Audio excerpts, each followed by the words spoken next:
Hello and welcome back to Good Germs Off-Road Adventures, and welcome to Cougar Buttes in Lucerne Valley, Johnson Valley, you know, the riding place out here. Today we're taking this thing out for its maiden voyage, kind of a shakedown. We want to see what it's about, how it works, how it doesn't work, all those things. But stick around. I can't talk. The English language still eludes me. Anyway, we're going to go around the mountain over there, go to some mountains over there. Of course, you can't see where I'm pointing, but if you stick around, you'll see where we're going. I guess that'll be the intro. Stick around, and we'll see you out on the trail.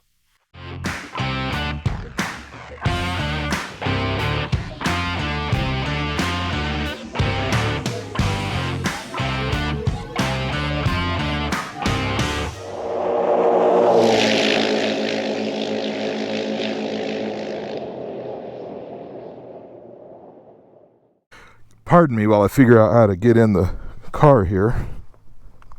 We've discovered something. The speaker thing that's up here that kind of works, my head smacks it. Yeah, that's great. So it's got to come out. In the meantime, I just got to watch where my head is. That's fine. We'll make it work. I guess we can go ahead and start it.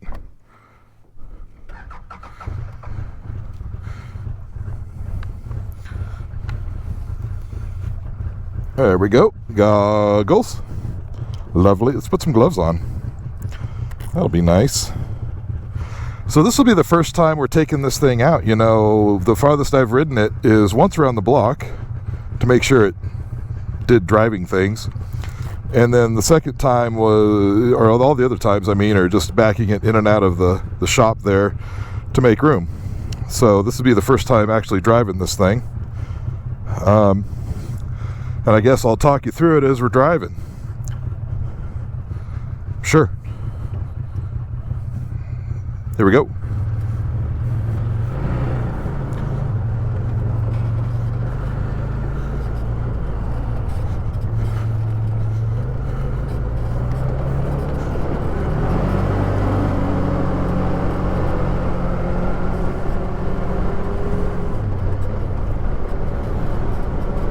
Well, I can tell you it works.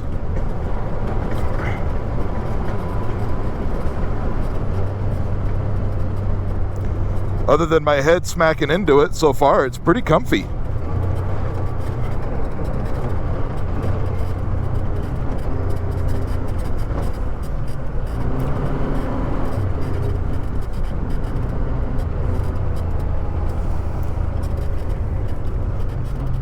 Well, that's an old rig right there. Okay, here we go.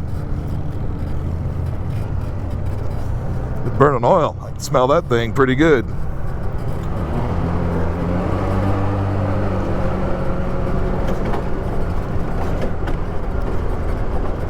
Not bad. Pretty good ride.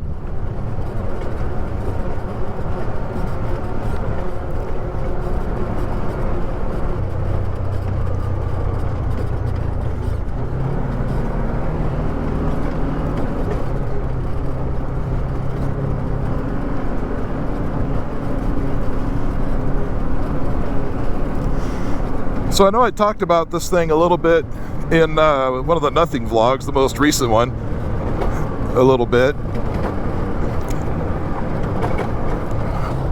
This thing's got some rattles, and I can't figure out what they're from. What's that? That little piece back here. It might be that, yeah. There's a scoop on the back. It's metal to help air get into the cooling system. And it does rattle. It's a little loose. I like the idea that there's this extra scoop in there, but I have to figure out some way to make it not rattle so much. So far, it's a pretty good ride. Anyway, so like I mentioned back in the Nothing vlog where I kind of introduced this thing, it's a 2014 Arctic Cat Wildcat 1000X 4-seater. So what does that mean? It's got a V-twin 1000cc engine-ish, and because it's the X, it's their HO engine. That means, according to Arctic Cat, it's got a different cam in it, which makes it a little hotter. It does have a pretty crazy sounding idle. And I know I'm hunched over to the side here. It's because I can't put my head up straight because I'm smacking this thing. Anyway, I guess I should have sat in this with a helmet on before back at the house. So I've been kind of keeping my eyes open for some kind of side-by-side, really kind of looking at things like Polaris Rangers. You can see I've got a passenger. Brought my mom along with me. She hasn't been out into the desert to do riding in many years, but I figured a side-by-side would be good for her to go riding with us, other people, and I've just been kind of keeping my eye out for something kind of budgety, you know, not too expensive.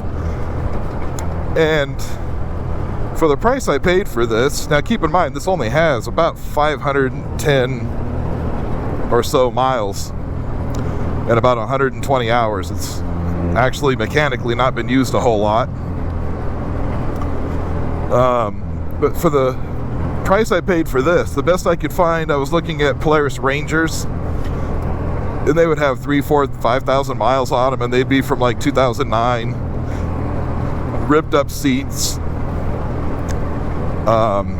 you know, just not in great condition. I was looking at older Razor 800s, kind of the same story, early 2010s or 8, 9, same thing. So this deal kind of landed in our lap. We weren't specifically looking for it, but I was kind of keeping my eyes open for something. And, well, just right time, right place, right whatever. You know what I mean.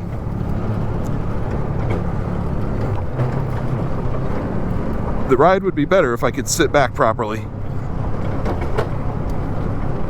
How are you doing? I'm doing okay. We're really not going all that fast. And I'm not out here to try to beat this thing up. We just want to get it out and see how it does, you know, just to shake down, learn a little bit about it. Right now, the most important thing I've learned is the speakers gotta go.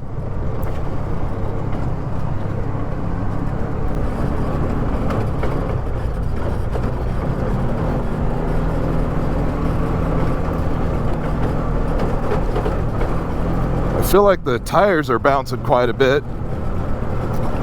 Makes me wonder if the shocks are maybe a little on the loosey-goosey side.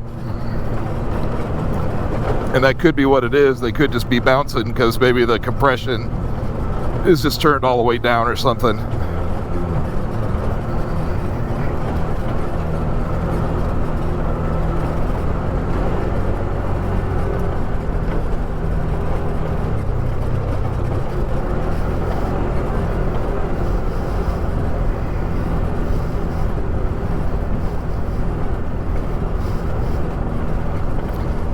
These are pretty mild whoops, but it's pretty comfortable on them. It's pretty happy.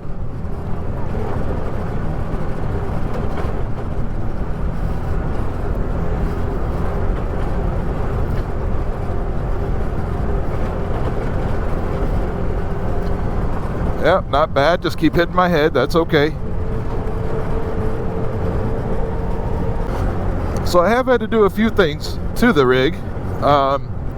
First was tires. The stock size tires, they're 27-inch tires. The rears were the original tires, and they were seriously dry rotted. I was told this was stored under a carport out in Lake Havasu, so as you know, that'll ruin some tires.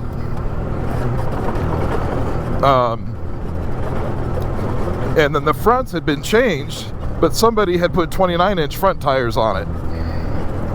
I have no idea why they put bigger front tires and left the same smaller rear tires, because, you know, that's not a good idea.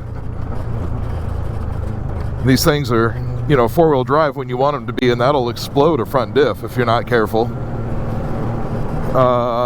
So I went ahead and put 29-inch all the way around Tusk tires from the Rocky Mountain ATV MC Squared, website.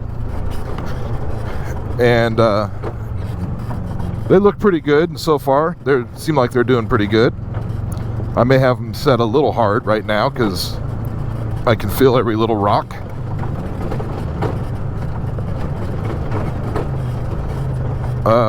Let's see, what else? Added mirrors, because backing it out of the shop every time I needed to, I've almost hit that real nice Toyota Tacoma that sits out there more than once. So I figured mirrors are a good idea. Added those. Again, they're the Tusk from the same Rocky Mountain ATV MC Squared website.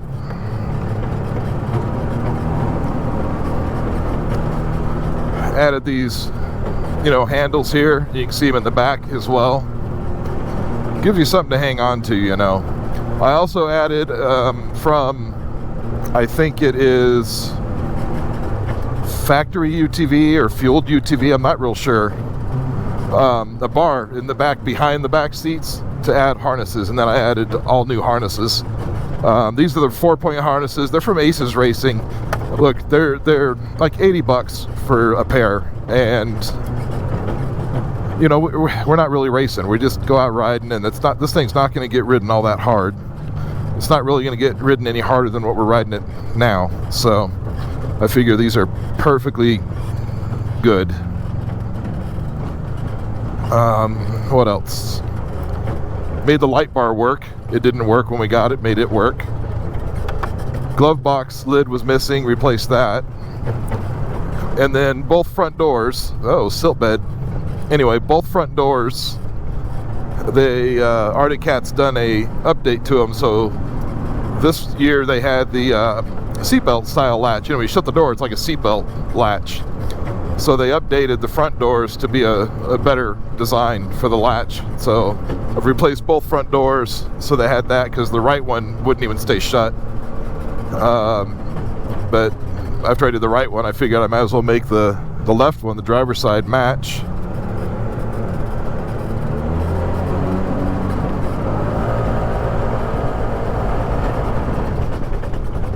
It does scoot, this thing. Hold on, pretty good. Yeah, it'll get up pretty good. Can't go for a turn even though you step on the gas. Oh yeah. It held up pretty good. Yeah, it's pretty stable. I like it.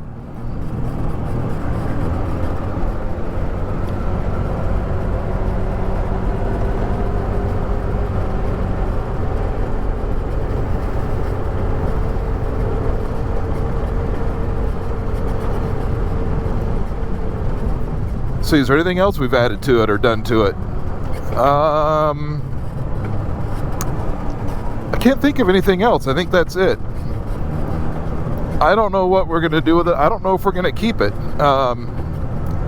My wife doesn't actually like riding in these things.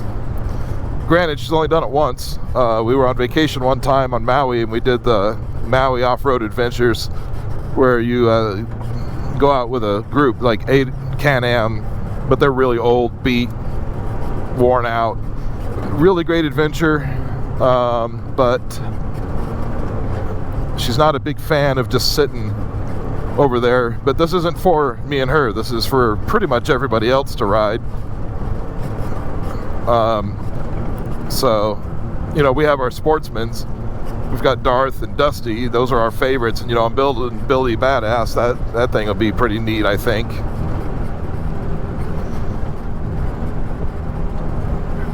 I don't know how accurate that speedometer is. It says we're doing about, 30 something. Sure feels a lot faster than that.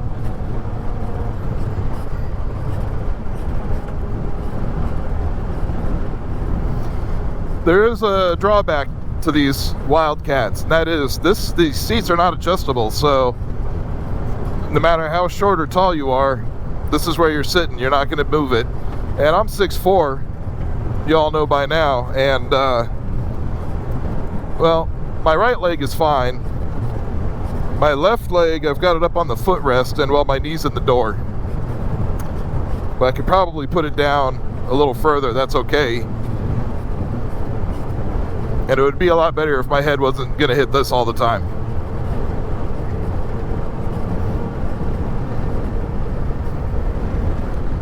It's pretty good. I am not disappointed. Oh, I just remembered another upgrade we did to it. You know, these Arctic Cats are known for breaking wheel studs because they like to use a 10mm grade 4 wheel stud. Might as well put aluminum. So I did an upgrade from Rad UTV, which is up in Northern California. They have a wheel stud upgrade kit. It's still a 10mm size, but they're like the Kawasaki type. They're a lot longer, and they're made out of grade 8. So hopefully this will help the wheels not fall off when we're out riding on the trail, because that'd be nice to not have a wheel fall off. I had a buddy of mine, Jed, had one of these. I think he had a newer one, but the same thing. And we were out camping one weekend, and he lost 3 out of the 4 wheels. By the time the weekend was over, each wheel only had 2 wheel studs holding it on. You know, if you ever watch Puddin's Fab Shop, Puddin will tell you, if 2 wouldn't hold it, 4 never woulda. Well, I guess not true with these things. Some tent campers. No thanks, although the weather's been fantastic. Perfect weather for it if you're doing it. It's been like 80, not windy. It's been pretty lovely.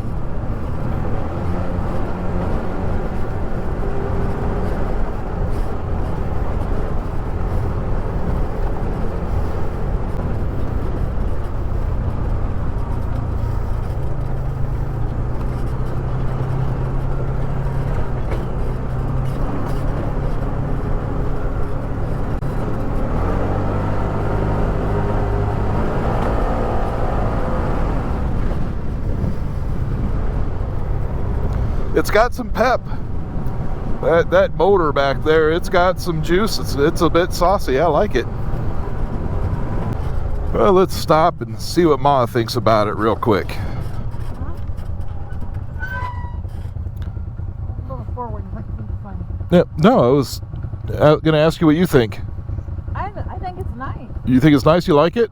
I do like it. You go around those corners and it seems to straighten itself out pretty good. Yeah, it handles pretty well around the corners. It doesn't want to lean and body roll too bad. On that road with those whoops, it's like nothing. And I don't know, I think that's not right. Yeah. I think it's not reading the correct... Well, we put taller tires on it, so that would be why it's reading lower. It felt like it was quite a bit faster than the 35 or so it was reading. That's 30, that ticks 35, 40, 45. I think we were doing closer to 45 most of the time. But anyway, so far so good. You want to read the sign? Okay. Mom wants to read the BLM sign that's here.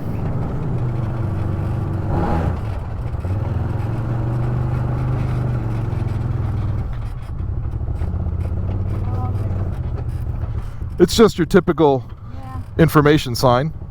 Yeah, almost has a map. It had a map at one point, but it's, you know, the sun is brutal here. Okay.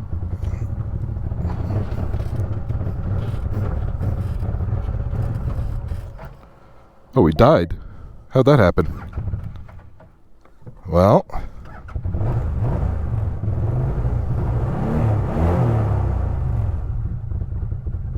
Are the fans coming on? yeah. I'm not getting it's not overheating. I don't know what was that. I don't know. Anybody coming?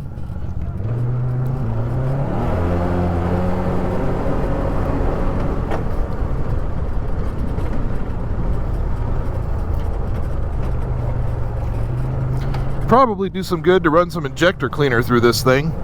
Probably a good idea.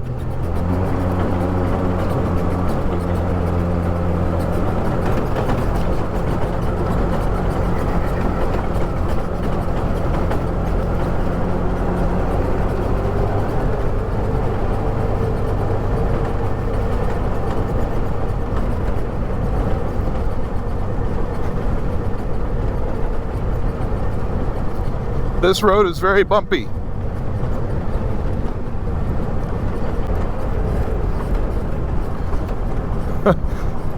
The bumps on this road are a little, well, they're a bit more aggressive than the ones on the other road, but it's okay.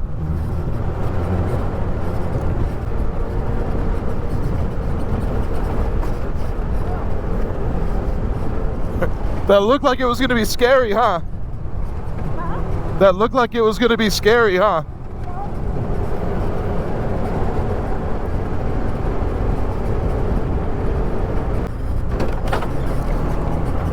Sorry, I didn't mean to hit that big rock. By the time I saw it, it was a little too late.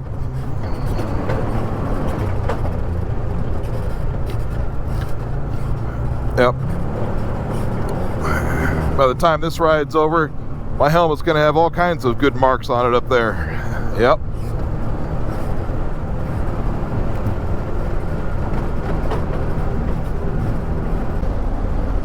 I tell you, get this thing running at about 40, I guess it's probably closer to 45. It just settles in real nice.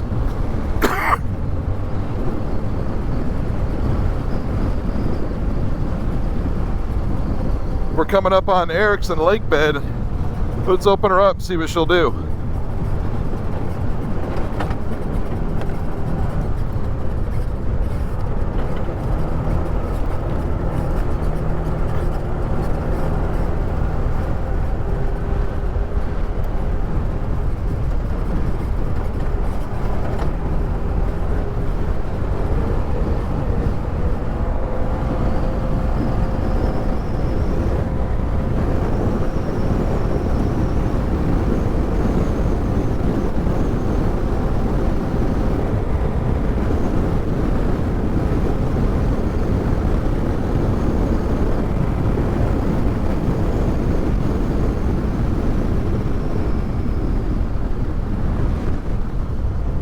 Well, that makes short work out of that lake bed.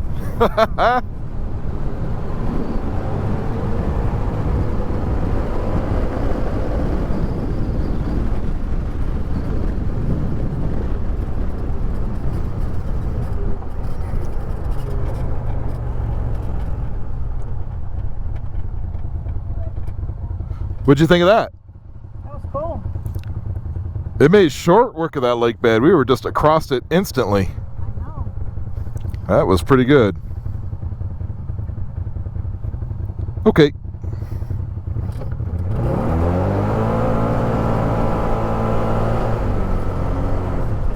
This thing's definitely got it's got enough oomph, that's for sure.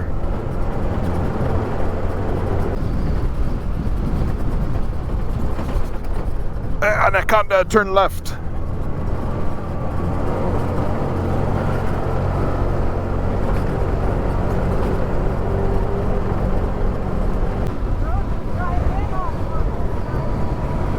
Yeah, this is a good road here.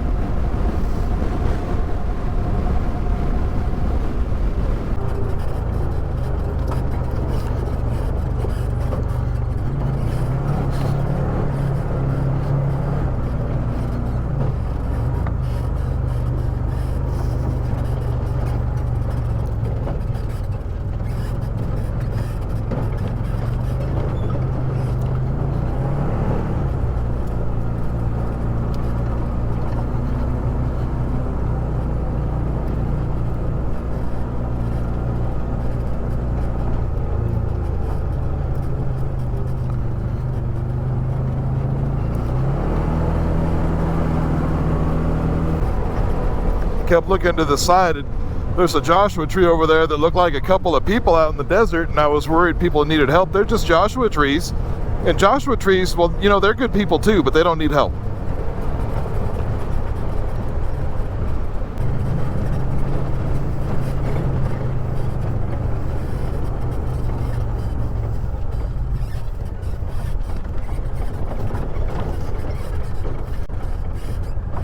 That would have been good if my head wasn't banging into the thing.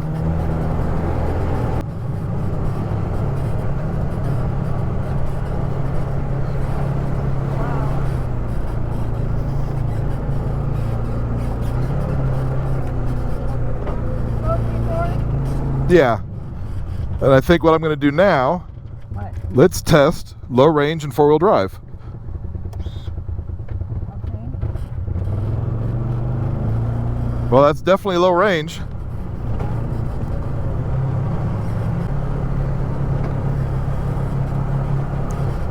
And I can tell we're in four-wheel drive because the steering is a little stiffer. To be expected.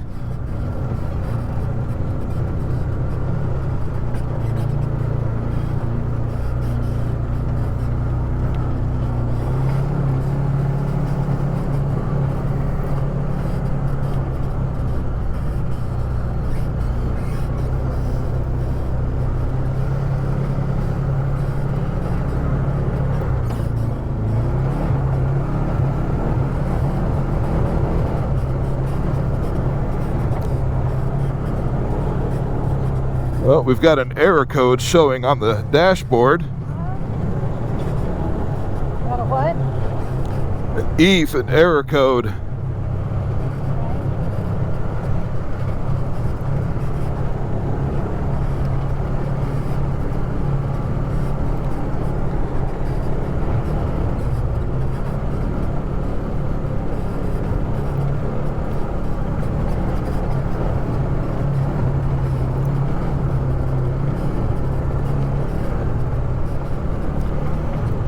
Well, let's just get it up there and get it shut down. And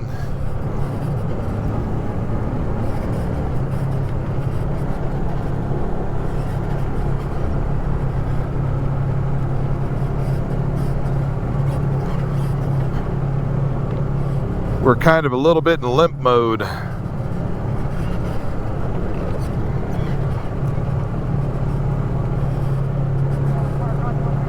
Yeah.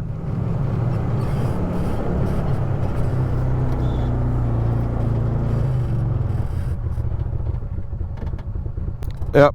So I think we're going to stop here, get a drink, walk around a little bit, and catch back up to all of you in a bit. Well, we decided to take a little pit stop, enjoy the nice scenery. If you know, you know. Anyway, enjoy the nice scenery, stretch the legs, get some water, all those things. Sounded like a good idea. Kind of walk around the rig, see how it's doing. Seems to be doing pretty good. I really wish I could figure out what the banging is coming out of the back. It feels like it's bottoming out, or it can't be bottoming out. The rear's pretty stiff. Or something's massively, severely loose, but I can't find anything that's loose, and I can't imagine it's that metal aftermarket wind scoop for the radiators, which, by the way, has decided to remove itself from the unit. I mean, it's still there, but it's the bolt's sheared, so it's not really attached. Well, let me show you. It's a little windy up here, but this is what I'm talking about. And the bolt here, right here, that used to go down there, has decided that it's going to break. So now this thing's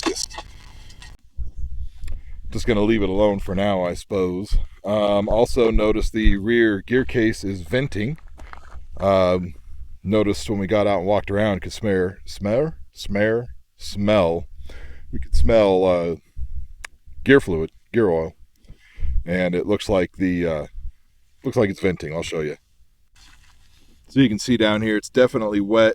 It's not a ton of gear oil that's leaked out, but there's no leaks in the case, and I can see, you might be able to see right there, that hose that comes down. That's the vent tube for the gear case, and it's just kind of soaked the skid plate and whatever else back here in gear oil. I did not check the gear oil. Yeah, I know that doesn't sound right, but I didn't check the front or the rear gear case oil. So it's venting, which means it has some, but how much, I don't know. Was it overfilled? I don't know that either.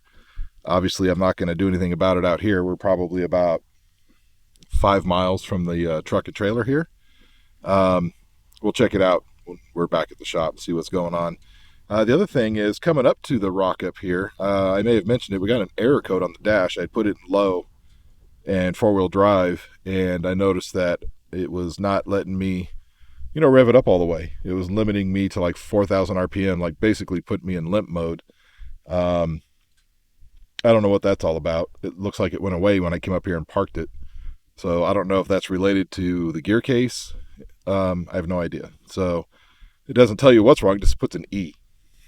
Well, I don't know this rig. I don't know what E means, but it means something. But all in all, though, I would say I really like the car. It does really well so far. We ran about 24 miles so far, and they went pretty quick. It does pretty good on the whoops and seems to do pretty well all around. So I'm pretty happy with it. Looks like a couple of bugs to work out. Got to get rid of the stereo so I can actually sit up straight. That'd be nice, because driving it hunched over and with head to the side, it's kind of rough, but that's okay. Yeah, I don't know what else to say. We'll just hang out here and enjoy the view for a little while longer. And I guess head back down to the truck, give some final thoughts, and skedaddle on out of here.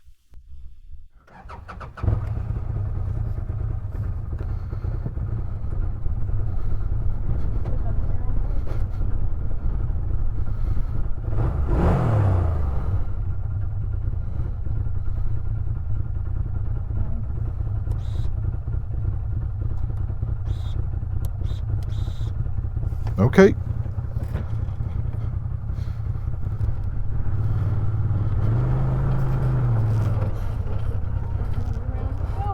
Yep.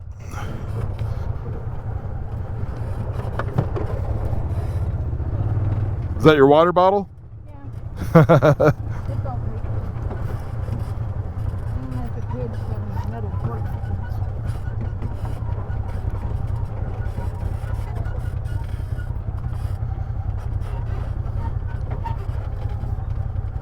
Brakes are a little squeaky. That's okay.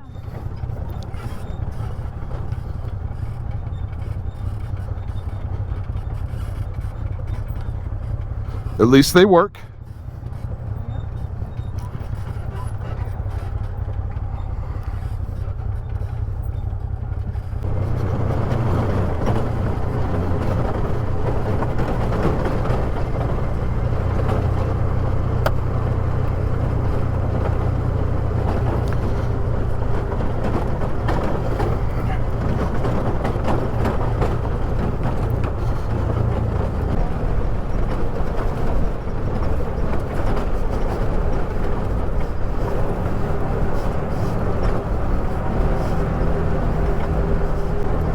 You know, it's kind of surprising. You're coming up on some of these whoops and you're thinking, oh, that's going to be a bad one, and it isn't. This handles them pretty well. We're scooting along. I don't know, I don't trust the speedometer, probably close to 40.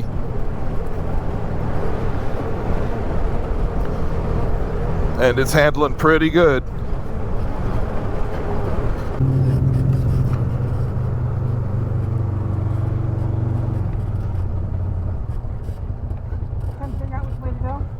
Yeah, there's only one good trail that goes straight across there. Yeah. The rest are really, really nasty. I could go down the road and just cruise, or I could go back the way we came and make another loop back around the mountain. It depends on how your neck feels.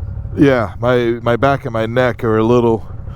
Listen, viewers, I think I'm just going to go ahead and take the easy way, because from sitting like this and hunched, my back and my neck and my head, they've taken some abuse. So we're going to take the easy way back to the truck and trailer.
I don't know.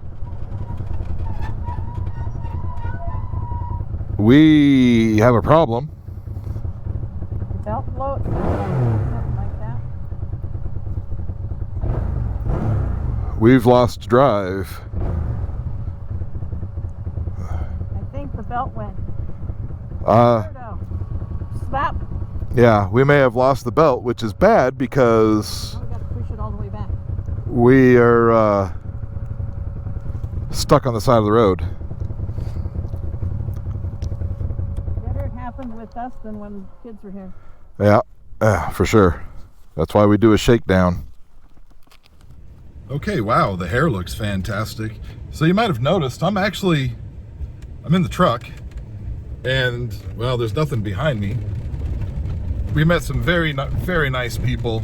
They were coming down the road in a 4-seat Polaris, a really nice 1000 turbo, just a beautiful rig. Anyway, coming down on a 4-seat Razor, a dad and his 2 kids, and his daughter was driving. And they stopped, thankfully, and made sure we're okay, which we're not, because I've got a, side by side with a shredded belt, and I do mean shredded. I'll show you when we get back over to it. Anyway, they gave me a ride back. It was only maybe 2 or 3 miles back. That's the off-road community. I know I don't really talk about it. I can't remember the last time if I've ever talked about the off-road community, but it's an amazing bunch of people. Everybody's pretty much like family. They brought me back down to the truck and trailer, which we were on our way back to anyway, and would not accept payment. I used to do a lot of boating, and when you end up needing help there, the response is always, nobody wants money, just make sure you pay it forward to the next person. Make sure you're always helping each other out. And it's the same out here. Of course they wouldn't accept money. Just the same thing. Off-road community karma. Just make sure when the opportunity comes to help somebody, you go ahead and help the people. Anyway, we're gonna head back over to the rig there. Of course, I left Mom there and took the ride back in the nice family's Polaris Razor. And I'm gonna go back, and then we get the fun task of how the hell do we get it on the trailer? It won't move. It'll move. It'll roll, but it won't. It has no drive. It has no self-propelled motion, if you will. So we got to figure out how to do that. There's a lot of people leaving, Johnson Valley because it's a Sunday and people are going home. I might get lucky and maybe find some people that'll help us push it up on the trailer. Fingers crossed. I have no idea. I guess we'll find out. Otherwise, ratchet straps and inch at a time, I guess. We'll figure it out. Anyway, I'll catch back up to you when we get back up to the Arctic Cat. Well, as you can see, if you look behind me there, I've made it back over to the Arctic Cat Wildcat. And with some help of some more campers that were leaving the area, we managed to push it up on the trailer. Again, off-road community, it's an amazing community for the most part. Every community's got their, hooligans, if you will, but for the most part, off-road community, amazing bunch of people. We're gonna get this thing home, and I'll catch back up with you and give you some final thoughts. Sure. Well, as you can tell, we're back home now. All in all, I guess, that could have gone better, but it could have gone worse. Of all the places to have a breakdown, that was probably one of the best places you could imagine. Let's go over that a bit real quick. We were heading back. Well, let me just back up a little bit. So there was part of me that wondered if I should go ahead and put a belt in this before it even went out for the first time. And that's because every time I moved it in and out of the shop, which was a lot, so I could have room in the shop to do working on the other things, on all the other quad ATV four-wheeler type items, when you would put it in reverse or forward just off idle, it would lurch real bad, like just kind of lurch until the belt would grab or whatever, and then it would get to moving. None of the quads do that. And I just didn't know, is that just the way this engine idles? Because it does idle a little weird because of the V-twin with the cam and all that. So I wondered, is that just the way it idles? Shouldn't. So I thought, well, I should put a belt. Nah, it'll be fine. We're just going out for just, a ride. Should be fine. Clearly not, but we'll keep going. Then we went up to the CR, Hercules finger. And on the way up to that, I decided, let's put it in low range, 4-wheel drive, make sure all that works fine, which it did. But about halfway there, all of a sudden I got an error code on the dash, and RPMs were limited, so it went in limp mode. Don't know what for, because it just says E. Didn't tell you what's wrong with it, just E. We get up there, park it, and the code goes away. But then I notice that the rear gear case has vented quite a bit of gear fluid. To show you what I mean, you can see it all there, and it vented it out of the vent tube. It didn't leak it out of the case, which is a good thing. You don't want it leaking out of the case. But it vented out of the tube. So here's the question. Can a belt that's getting ready to go, and maybe it's getting real hot, can a belt that's in poor condition cause the gear case to get hot and vent? Or maybe the gear case was just overfilled. I don't know. I didn't check it. Shame on me. Make sure you check your stuff when you buy a new vehicle that's used, and when you don't know its history, you should check all those things. And I didn't follow my own advice. I didn't check the front gear case, the rear gear case. I did check the transmission and the engine. Those were fine. But anyway, I don't know. Why did it vent? There's no noises or anything coming off the rear gear case, so I don't think there's probably anything wrong with it, other than it's now has less fluid than it had before. What else? Oh, then we get back down to Camp Rock Road, and I was trying to decide, do I make a left going back to the truck at Cougar Buttes? Do I make a left, go back across Anderson Lake Bed, and go back over some more whoops, because this thing did really well with all of the whoop-de-doos, if you know what I mean? Or do I just turn right, take the easy graded road, Camp Rock Road, back down to Cougar Buttes to the truck? I decided to do that, and I'm thankful that I did. About 50 miles an hour. It was just cruising. It was lovely. Bang. Noises, and then the engine revved up. Instantly, I knew it was probably the belt. Got it stopped, and the vent for the clutch cover, it was just plugged with bits of chewed up belt. It looked like it was just, what's the word I'm looking for? Ground up is what it looked like. It was crazy. So anyway, I knew it was the belt. Sat there. Some lovely people came by. A guy and his 2 teenage kids, and in a 4-seat Razor, picked me up. That was lovely. Rode me back down to Cougar Buttes, only a couple miles. Tried to give them some money. They said absolutely not. There you go. That's what you can expect in the desert community family. And then get in the truck, drive back up, and then had the fun task of trying to push this giant thing back up on the trailer. Almost had it a couple times, but then some more nice people that were leaving the area. It's nice because on a Sunday people are leaving. A couple more people stopped and helped us out, pushed it back up on the trailer, strapped it all down, and here we are. So we've got some bugs to work out. We've got a belt to replace, which means I need to order 2 belts and a case and a tool. I need to have a jack, because to get the clutch cover off, you have to have a jack to lift that side up to get it clear from the trailing arm, so you can pull the clutch cover off and change the clutch. You need a tool to pry on the thing to get the belt off, which I don't have to worry about getting the old one off. It's pretty well not there anymore. And this overhead speaker thing's gotta go. This thing. It does work, but it won't connect to any modern telephone because it's about 10 years old. And but the radio does work. The speakers are shot. It's junk. And I can't fit in the front seat if I have a helmet on, apparently. Didn't know that till I got in it and tried to sit in with my helmet and couldn't do it. So had to ride the entire time, hunched over a little bit, and my head kind of out the side of the window, which isn't exactly safe or comfortable. And I also smacked my head quite a lot. Thankfully, I have a helmet. Other than that, it did really well. Engine ran flawlessly. It died one time. I don't know why. It could have been belt related too. Don't know. But it never had any other issues. Drove nice, handled really well. Coming out of a corner, a little bit of a slide, very stable, very nice over the whoops. Like I said, it was very nice over whoops. So yeah, I think it's a keeper. It's just got a couple of bugs to work out. What do you all think? You know, is anybody out there watching? Does anybody have one of these Arctic Cat Wildcat 4X's 1000 twin HO? Does anybody out there have one of those?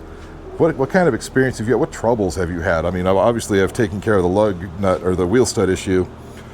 That's the last thing I want to have to worry about on a trail. So obviously I've taken care of that right away, but what other things out there should I be looking for? I know people do have belt issues with these if you don't break them in properly. I don't know if that's a problem. Maybe it wasn't. I don't know. What else? What am I missing? Hopefully in the video, I don't know because I just got back and I don't know what the audio is like.